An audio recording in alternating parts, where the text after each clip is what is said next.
अस्सलामुअलैकुम। बोल न्यूज में मैं हूं जवाद कमार और मैं हूं सहर फातिमा। हेडलाइंस आप जान चुके हैं। बुलेटिन का बाकायदा आगाज करेंगे इस खबर के साथ कि धमकियों से डरने वाले नहीं। आप ट्राई करना चाहते हैं तो कर ले, एहतजाज की इजाजत नहीं है। जो आएगा उसे गिरफ्तार करेंगे। वज़ीर दाखिला मोहसिन नकवी का वाज़ेह ऐलान, कहा अमन खराब करने की इजाजत नहीं दी जाएगी। वज़ीर दाखिला ने जुड़वा शहरों और अटक का फजाई दौरा करके सिक्योरिटी इंतजाम का जायजा भी लिया। आजमाना है तो आजमा ले, धमकियां वगैरह काम नहीं। जत्थे को दो टोक पैगाम। वज़ीर दाखिला मोहसिन नकवी ने इस्लामाबाद के रेड जोन का दौरा किया। पुलिस एहलकारों से मिले, हौसला भी बढ़ाया। मीडिया से गुफ्तगू में मोहसिन नकवी ने कहा एहतजाज की इजाजत नहीं है। जो डी चौक आया उसे गिरफ्तार करेंगे। गैर मुल्की मेहमानों की आमद पर शरपसंदी किसी सूरत बर्दाश्त नहीं की जाएगी। सिर्फ KP से जुलूस आ रहे हैं, पंजाब में कोई रैली नहीं है। मोबाइल फोन सर्विस चल रही है, सिर्फ मोबाइल इंटरनेट बंद किया गया है। अगर कोई प्रोटेस्टर आएगा वो डेफिनेटली उसको फौरी तौर पर अरेस्ट किया जाएगा। ये सिर्फ एक KPK से प्रोटेस्ट आ रहा है एंड दैट्स इट। पंजाब में इस टाइम कोई जगह से भी कोई ऐसी रैली नहीं निकली या कुछ हुआ। मोबाइल सर्विस चल रही है, इंटरनेट बंद हुआ है। मोहसिन नकवी ने जुड़वा शहरों और अटक का फिजाई दौरा भी किया। तीनों शहरों के मुख्तलिफ इलाकों में सिक्योरिटी इंतजाम का फिजाई जायजा लिया गया। वज़ीर दाखिला ने सिक्योरिटी इंतजाम पर इत्मीनान का इजहार किया।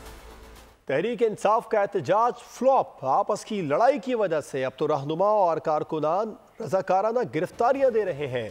वज़ीर इत्तलात अता तारड़ की शहर इक़्तिदार की शाहराहों पर सैर करते हुए गुफ्तगू, बोले जिंदगी मामूल के मुताबिक है, रास्ते खुले हैं। जो इलाके बंद है उसकी जिम्मेदार सिर्फ तहरीक इंसाफ है। किसी को अमन खराब करने की इजाज़त नहीं देंगे। इंतशार फैलाने वाले खुद इंतशार का शिकार हो गए।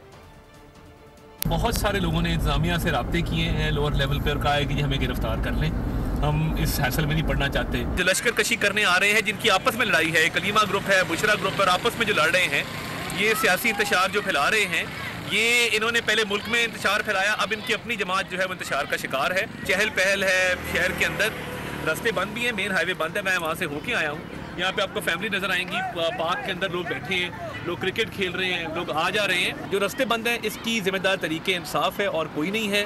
यहाँ जो आएगा वो गिरफ्तार भी होगा और सख्त तरीन कानूनी कार्रवाई अमल में लाई जाएगी। किसी को शहर का अमन खराब करने की इजाजत नहीं है। और एहतजाज की कॉल ऐसे वक्त पर क्यों दी जाती है जब बैनुल अक़वामी शख्सियात पाकिस्तान आ रही हों? नायब वज़ीर आज़म इसहाक़ डार ने भी सवालात उठा दिए। कहा कि क्या ये सियासी एहतजाज है या मुल्क के खिलाफ सोची समझी साजिश? PTI वालों से कहता हूं कि खुदारा पाकिस्तान को अपनी सियासत पर फोकियत दें। आधा इनकलाब से पहले गिरफ्तार और आधा इनकलाब पहले भाग गया। ना इनकलाब आया ना बानी छूटा। एक बात साबित हो गई, अवाम ने फितना और फसाद को छोड़ दिया। लास्ट कॉल लास्ट फॉल में तब्दील। फ्रेंचाइज PTI का आज दिवालिया हो गया। अवाम ने मुस्तरद कर दिया। अल जिहाद, फितना, फसाद की नजर हो गया। मरियम औरंगजेब की तहरीक इंसाफ पर कड़ी तनकीद। कहा हमने बोला था घर का मामला घर में ही तय कर लें। बुशरा बीबी और अलीमा बाजी दोनों गायब हैं। जल्द अली अमीन गंडापुर भी गायब होने की खबर आएगी। बुशरा बीबी अलीमा बाजी दोनों ने बानी PTI को भी फारिग कर दिया। रिलीफ पर खर्च होने वाले वसाइल फिर रियासत के खिलाफ दहशतगर्दी की नजर हो रहे हैं। और अब आपको बताएं कि एहतजाज में शिरकत के बाद बुशरा बीबी अब घरेलू खातून नहीं रही, सियासी बन गई हैं। वफाकी वज़ीर मुसद्दिक़ मलिक का तंज, बोले लाखों अफराद कहाँ हैं, बड़े बड़े लीडरान कहाँ हैं, शरपसंद अनासर को मुल्क की तरक्की हजम नहीं हो रही। एहसन इकबाल बोले बानी PTI की रिहाई चाहिए तो अदालत जाएं, तोड़ फोड़ से कुछ नहीं मिलेगा। अज़मा बुखारी बोली अली अमीन गंडापुर जितनी जल्दी घर से निकलते हैं उससे ज़्यादा जल्दी घर वापस लौट जाते हैं। कुर्रम में हालात कशीदा हैं और ये फसाद फैलाने में मसरूफ़ हैं।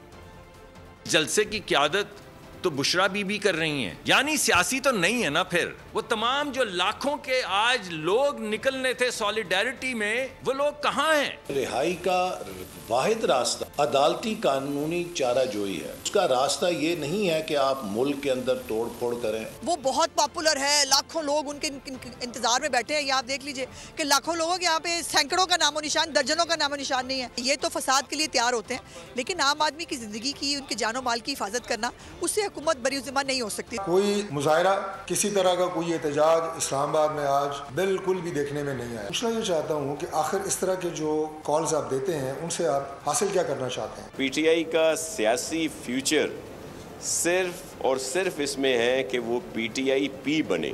अगर वो इस धारे में आएंगे, अमन के धारे में आएंगे, और वो जो एक बदतमीज़ी की, इंतहा पसंदी की शिद्दत पसंदी की सियासत को छोड़ेंगे तो बिल्कुल वो इस धारे में रहें। एहतजाज से नहीं रोका, लेकिन जब भी पाकिस्तान में सरमायाकारी की बात होती है, मुअज़्ज़िज़ मेहमानों की आमद होती है, फसादी टोला सड़कों पर आ जाता है। ये सियासत नहीं, मुल्क दुश्मनी है। आखिर ऐसा क्यों होता है? तहरीक इंसाफ के इस्लामाबाद एहतजाज पर वुज़रा का सिर्फ एक सवाल। ना सियासत से रोक रहे हैं, ना एहतजाज से मना कर रहे हैं। मसला गैर मुल्की मेहमानों का है, मुल्की तरक्की का है। PTI कब समझेगी? सियासत और मुल्क दुश्मनी में फर्क होता है। तहरीक इंसाफ के एहतजाज पर वुज़रा का एक ही सवाल। अता तारल ने पूछा, भाई बेलारूस का वफ्द आ रहा है, ऐसे में एहतजाज क्यों? बेलारूस के प्रेसिडेंट आ रहे हैं इंशाल्लाह ताला। तो मैं ये समझता हूँ कि ये बिल्कुल इजाजत नहीं है कि मुल्क की इकोनॉमी को नुकसान पहुँचाया जाए। मोहसिन नकवी ने भी मुअज़्ज़िज़ मेहमानों की आमद का जिक्र किया। ज़हनियत देखें कि आप प्रोटेस्ट करना करें, लेकिन आपको पता है कि किस टाइम आ रहे हैं, क्या हो रहा है, और आप उसी टाइम पे उस रूट पे आके उसको बंद करने की कोशिश कर रहे हैं, पथराव कर रहे हैं। मुसद्दिक मलिक ने भी तहरीक इंसाफ वालों को समझाया।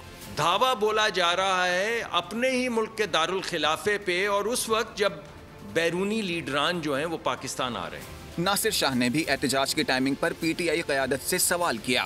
अब तो वहाँ की हाई कोर्ट ने कह दिया कि आप एहतजाज इस्लामाबाद में नहीं कर सकते। जो ताजिर बरादरी या आम शहरी गए थे कोर्ट में, तो उसके बावजूद वो बज़्ज़त हैं। वफाकी दारुल हुकूमत की सिक्योरिटी पर कोई समझौता नहीं किया जाएगा। कानून हाथ में लेने वालों पर संगीन दफात के तहत मुकदमा दर्ज होंगे। IG इस्लामाबाद अली नासिर रिजवी कहते हैं, कोई रोड बंद है तो उसके साथ एक लेन को खुला रखा गया है। इस्लामाबाद एयरपोर्ट आने वाले रास्ते भी खुले हैं। सिक्योरिटी प्लान का मकसद आवाम की जानो माल की हिफाजत है। इस्लामाबाद हाई कोर्ट का फैसला सबके सामने है। किसी के पास असलहा या ममनुआ चीज़ होगी तो उसके खिलाफ कार्रवाई करेंगे।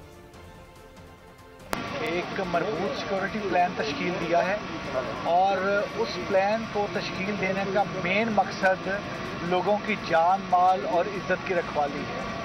और हमारा बड़ा क्लियर है that we are supposed to and we are duty bound to protect the life, liberty and property of the citizens. और इस्लामाबाद में जो रहने वाले लोग हैं उनकी मलाक की हिफाजत के लिए, ताकि किसी जगह पर भी कोई किसी किस्म की कोई ऐसी चीज़ ना हो सके, कोई शर्मंगेजी ना हो सके, या कोई और ऐसा काम ना हो जिससे लोगों को मुश्किल पेश आए। तो दूसरी जानिब इस्लामाबाद में मुअज़्ज़िज़ मेहमानों की आमद। बेलारूस का 68 रुकनी वफ्द वज़ीर ख़ारजा की क़यादत में इस्लामाबाद पहुँच गया। वफ्द को सख्त सिक्योरिटी के हिसार में मुकामी होटल पहुँचाया गया। रूट पर रेंजर्स और पुलिस एहलकार तैनात थे। वज़ीर दाखिला मोहसिन नकवी ने वफ्द का इस्तकबाल किया। बेलारूस के सदर कल इस्लामाबाद पहुँचेंगे। मुल्की मईशत की बेहतरी के लिए एक और अहम कदम। बेलारूस का 68 रुकनी वफ्द इस्लामाबाद पहुंच गया। वफ्द को सख्त सिक्योरिटी के हिसार में होटल पहुंचाया गया। 68 रुकनी वफ्द वज़ीर ख़ारजा की क़यादत में पहुंचा। वफ्द में बेलारूस के वुज़रा और ताजिर शामिल है। दौरे के दौरान पाकिस्तान और बेलारूस के दरमियान मुतअद्दिद मंसूबों और मुआहिदों की यादाश्तों पर दस्तखत किए जाएंगे, जिसके बायस तरक्की की राहें हमवार होंगी। बेलारूस के सदर कल इस्लामाबाद पहुंचेंगे। वज़ीर आज़म शहबाज शरीफ से भी तफसीली मुलाकात होगी। दो तरफ़ा ताउन और मुख्तलिफ शोबों में ताउन पर तबादला ख्याल किया जाएगा।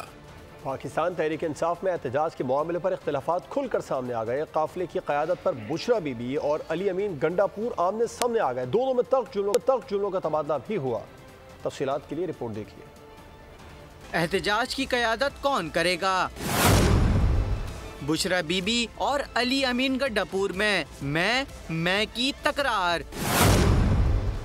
दोनों की तल्ख कलामी के बाद राहे फरार। जराये के मुताबिक पिशावर से PTI काफिले की क़यादत अली अमीन गंडापुर ने करनी थी, लेकिन बुशरा बीबी की जिद थी कि PTI काफिले की क़यादत मैं करूंगी। वज़ीर आला खैबर पख्तूनख्वा अली अमीन गंडापुर ने जवाब दिया, बुशरा बीबी आपका सियासत से कोई ताल्लुक नहीं, आप घर बैठे हैं, काफिले को मैं लीड करूंगा। जराये के मुताबिक लड़ाई के बाद बुशरा बीबी अपनी गाड़ी में बैठी रही, जबकि अली अमीन गंडापुर वापस अपने घर चले गए।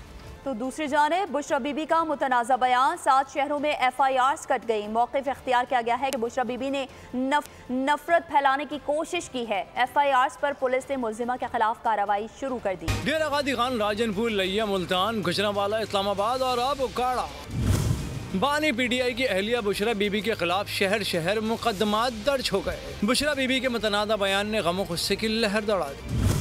मुकदमात के मतन में कहा गया है कि बुशरा बीबी के बयान ने अफरा तफरी और मजहबी इंतशार फैलाने की कोशिश की। FIRs के मुताबिक बुशरा बीबी का बयान सोची समझी साजिश है कि जिससे अवाम के जज्बात मजरूह हुए। पाकिस्तान और सऊदी अरब से ताल्लुकात खराब करने की कोशिश की गई। बुशरा बीबी ने लोगों को बरगलाने के लिए नफरत अंगेज बयान दिया। पुलिस के मुताबिक FIRs के तहत मुल्जिमा के खिलाफ कार्रवाई जारी है, मामले की तहकीकात कर रहे हैं। आगे बढ़ते हुए आपको बताएं कि फायरवॉल के जरिए गैर कानूनी VPNs की बंदिश का दूसरा ट्रायल शुरू। पाकिस्तान टेलीकम्युनिकेशन की जानिब से 2 रोज़ा ट्रायल के दौरान गैर रजिस्टर्ड VPNs की बंदिश की जाएगी। PTA ने VPNs के रजिस्ट्रेशन के लिए 30 नवंबर की डेडलाइन दे रखी है। गैर कानूनी VPNs की बंदिश का पहला ट्रायल मुकम्मल। हुकूमत ने दूसरा ट्रायल शुरू कर दिया। शहरी हुकूमती पॉलिसी से नाला शिकवे शिकायत के अंबार लगा दिए। PTA ज़राए के मुताबिक 2 रोज़ा ट्रायल के दौरान गैर रजिस्टर्ड VPNs की बंदिश की मशक की जाएगी। PTA ने VPNs की रजिस्ट्रेशन के लिए 30 नवंबर की डेडलाइन दे रखी है। 1 दिसंबर से गैर रजिस्टर्ड VPNs की बंदिश का आगाज किया जाएगा। अब तक 25,000 से ज़ायद VPNs रजिस्टर्ड किए जा चुके हैं। खेल के मैदान से खबर है, बात होगी पाकिस्तान और जिम्बाब्वे के दरमियान पहले वनडे की, जिसमें जिम्बाब्वे ने पाकिस्तान को डर्क वर्थ लुइस मेथड के तहत 80 रन से शिकस्त दे दी। बुलावायो में खेले गए मैच में पाकिस्तान की बैटिंग लाइन मुश्किलात का शिकार रही। पाकिस्तानी इनिंग्स के दौरान बारिश के बाइस मैच को खत्म करना पड़ा।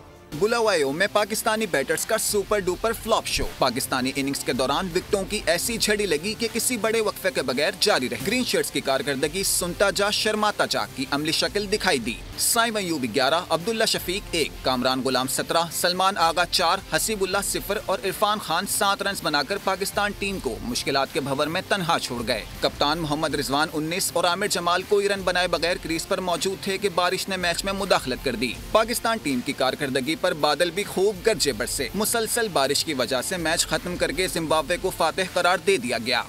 इसी सिलसिले में आपको बताएं कि जिम्बाब्वे के खिलाफ पहले 1 रोजा मैच में 3 पाकिस्तानी खिलाड़ियों ने अपने वनडे इंटरनेशनल करियर का आगाज किया। ग्रीन शर्ट्स की जानिब से आमिर जमाल, फैसल अकरम और हसीबुल्लाह खान ने वनडे इंटरनेशनल में पहली बार पाकिस्तान की नुमाइंदगी की। प्लेयर्स को कप्तान मोहम्मद रिजवान, कोच अजहर महमूद और फास्ट बॉलर हारिस रऊफ ने वनडे कैप पहनाई।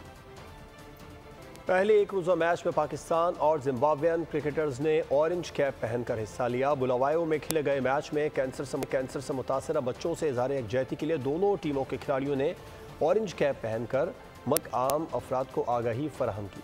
पाकिस्तान पीपल्स पार्टी के चेयरमैन बिलावल भुट्टो जरदारी की बात करेंगे, जिन्होंने कुरम के ख़राब हालात पर गहरी तशवीश जाहिर कर दी है। गवर्नर खैबर पख्तूनख्वा फैसल करीम कुंडी से सूरत हाल पर रिपोर्ट तलब कर ली। बिलावल भुट्टो का कहना है कि कुरम बदअमनी की आग में जल रहा है और सूबाई हुकूमत सूबे से ही लापता है। बदअमनी के दौरान हुकूमत का खामोश तमाशाई बनना दहशतगर्दों का इत्तेहादी बनने के मुतरादिफ है। कुरम में PTI हुकूमत की मुजरिमाना गफलत की मजम्मत करते हैं।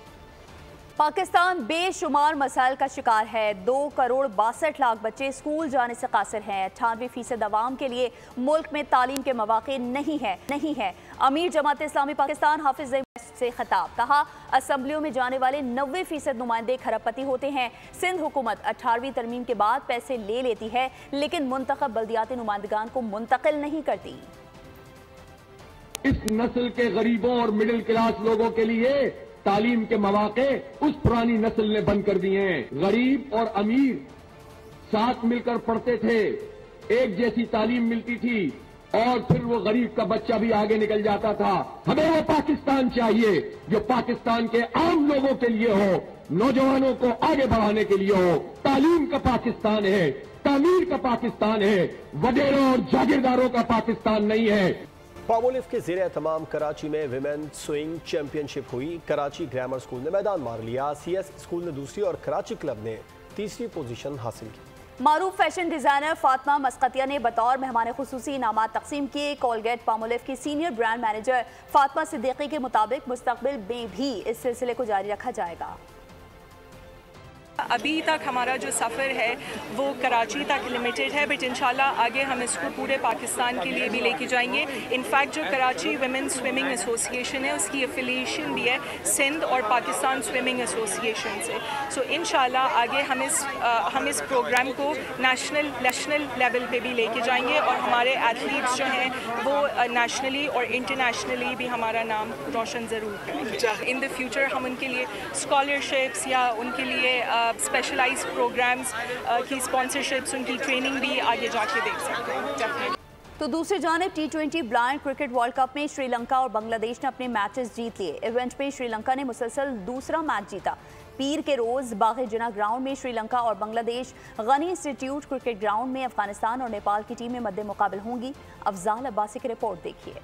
T20 वर्ल्ड कप के मुकाबले लाहौर में जारी। Ghani institute cricket ground DHA में श्रीलंका ने अफगानिस्तान को 121 रन का हदफ 2 विकेटों पर हासिल कर लिया। इवेंट में श्रीलंका की मुसलसल दूसरी कामयाबी है। सईद स्पोर्ट्स सिटी में खेले जाने वाले मैच में बांग्लादेश 180 रन टारगेट के ताक़ुब में नेपाल की टीम 6 विकेटों पर 112 रन बना सकी। बांग्लादेश ने 67 रन से कामयाबी समेटी। पीर के रोज बागे जिना ग्राउंड में श्रीलंका और Bangladesh Ghani institute cricket ground में अफगानिस्तान और नेपाल की टीमें मध्य मुकाबिल होंगी। खबर शामिल करेंगे जराइम की दुनिया से, जहां कराची हदीद में मोटरसाइकिल सवार मुलजिमान चंद सेकंड्स में ही शहरियों से मोबाइल फोन और नकदी छीन कर फरार हो गए। वारदात की CCTV फुटेज सामने आ गई। कराची में स्ट्रीट क्रिमिनल्स बेलगाम, शहरी गैर महफूज, कोई वाली वारिस नहीं। गुलशन हदीद फेज 1 में मोटरसाइकिल सवार मुलजिमान की लूट मार। वारदात की CCTV फुटेज सामने आ गई। फुटेज में देखा जा सकता है कि रात 9 बजे के करीब मोटरसाइकिल पर सवार 2 डकैत गली में दाखिल हुए। मुलजिमान ने मोटरसाइकिल से उतरकर घर के बाहर खड़े शहरियों पर पिस्तौल तान ली। मुलजिमान ने दोनों भाइयों से मोबाइल फोन और नकदी छीनी। सिर्फ 20 सेकंड में वारदात मुकम्मल करके फरार हो गए। एंटी स्ट्रीट क्राइम सेल की हिसास इदारे के हमरा पुराना गोलीबार में बड़ी कार्रवाई। SP के MID के मुताबिक कार्रवाई लियारी गैंग वॉर के काशिफ सिंधी ग्रुप के मंशियात के अड्डे पर की गई। कार्रवाई के दौरान काशिफ सिंधी ग्रुप के 6 कारिंदे गिरफ्तार कर लिए गए। मुलजिमान के कब्जे से भारी तादाद में असलहा, मंशियात, छीने के मोबाइल फोन्स, नकद रकम, घड़ियाँ और दीगर सामान बरामद हुआ। मुलजिमान गैंग वॉर समेत स्ट्रीट क्राइम और मंशियात फरोशी में मुलविस हैं। लाहौर दुनिया के आलूदा तरीन शहरों की फहरिस्त में फिर पहले नंबर पर आ गया। मजमूई एयर क्वालिटी इंडेक्स 423 तक पहुँच गया। दूसरी जानिब स्मोक के लिए बड़ा क्रैकडाउन। 24 घंटों में 18 मुकदमा दर्ज, 12 मुलजिमान को गिरफ्तार किया गया। तर्जुमान पंजाब पुलिस के मुताबिक 362 अफराद को 5.5 लाख रुपए से जायद जुर्माने किए गए।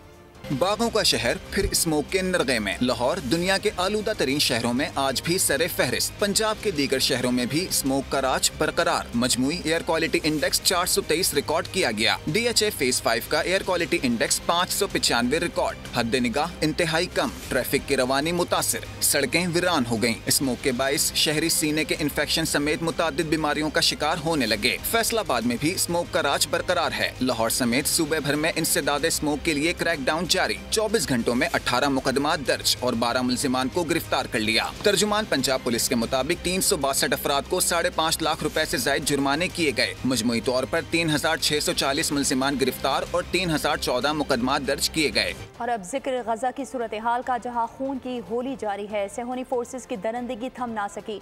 बमबारी से यरगमाली इसराइली खातून हलाक हो गई। इसराइली फोर्सेस ने वस्ती बैरूत में भी बारूद की बारिश की। 25 के करीब शहरी शहीद जबकि 61 जख्मी हुए। मलबे तले दबे मजीद अफराद की तलाश जारी है। गजा के इलाके शुजाइया में भी सेहोनी फोर्सेस का ऑपरेशन, हजारों अफराद बेघर महफूज मुकामात पर मुंतकिल होने लगे। गजा में अब तक 44,000 से ज्यादा मासूम शहरी लुक़मा अजल बन चुके हैं। जख्मियों की तादाद 1 लाख से भी तजावुज़ कर गई है। लबनान में भी शोहदा की तादाद 3700 के करीब पहुँच चुकी है। एलोन मस्क की दौलत रिकॉर्ड 348 अरब डॉलर तक पहुंच गई है। अमरीकी सदारती इंतखाबात में डोनाल्ड ट्रंप की कामयाबी के बाद से एलोन मस्क की दौलत में नुमाया इजाफा हुआ है। एलोन मस्क दुनिया के अभी तक वाहिद शख्स हैं जिनकी दौलत ने 300 अरब डॉलर्स के हिस्से को छुआ है।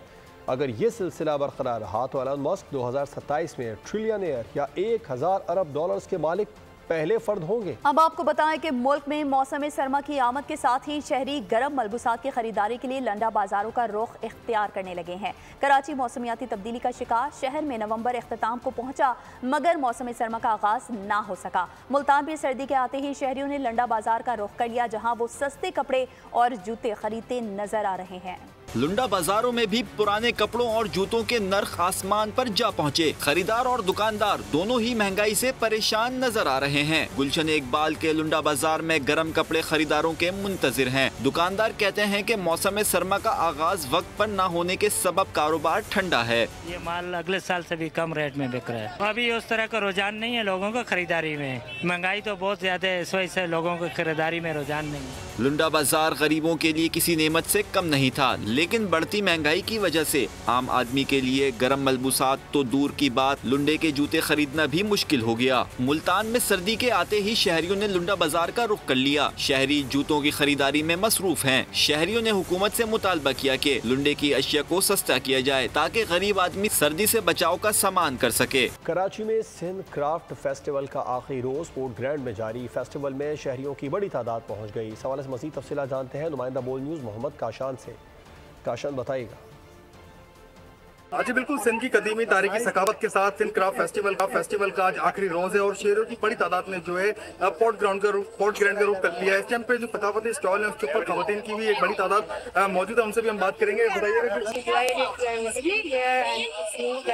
प्रमोशन हो रही है और ये प्रमोशन लोगों की जो है वॉशिंग लिहाज से भी बहुत हेल्प करेगी कि जो पुअर लोग हैं, जो हैंड क्राफ्ट कर रहे हैं, जो हैंडी क्राफ्ट बना रहे हैं, उनकी बहुत हेल्प करेगी और ये चीज़ हमारे कल्चर को एनहांस करेगी साथ में उनकी सोशल सपोर्ट भी होगी। और I am very happy for that कि इसको ज़्यादा से ज़्यादा इंटरनेशनल लेवल पे एनहांस करना चाहिए और सपोर्ट करना चाहिए। साथ ही साथ अगर हम सियासी शख्सियत की बात करें तो वज़ीर कल्चर जो है वो खुद यहाँ पर मौजूद है और जितने भी मिनिस्टर यहाँ पर आ रहे हैं वो खुद उनका इस्तकबाल कर रहे हैं और शहरी जो पूरे हमायतीन शहर की एक बड़ी तादाद यहाँ पर मौजूद है, उनका भी इस्तकबाल वो खुद करते दिखाई दे रहे हैं। ऐसे ही सिंध की जो मेहमान खाना जिसको हम उदाक कहते हैं वो भी एक यहाँ पर बनाया गया है। ऐसे ही बिलावल इंस्टीट्यूट की जानिब से जो है जो सिंध का कल्चर है यहाँ पर शादी जैसे। काशान आपका शुक्रिया तफसीलात के लिए। न्यूज़ बुलेटिन से अब तक के लिए इतना है। मजीद खबरों और अपडेट्स के लिए विजिट कीजिए हमारी वेबसाइट bolnews.com और देखते रहिए बोल। सब्सक्राइब करें और बेल दबाएं ताकि कोई खबर रह न जाए।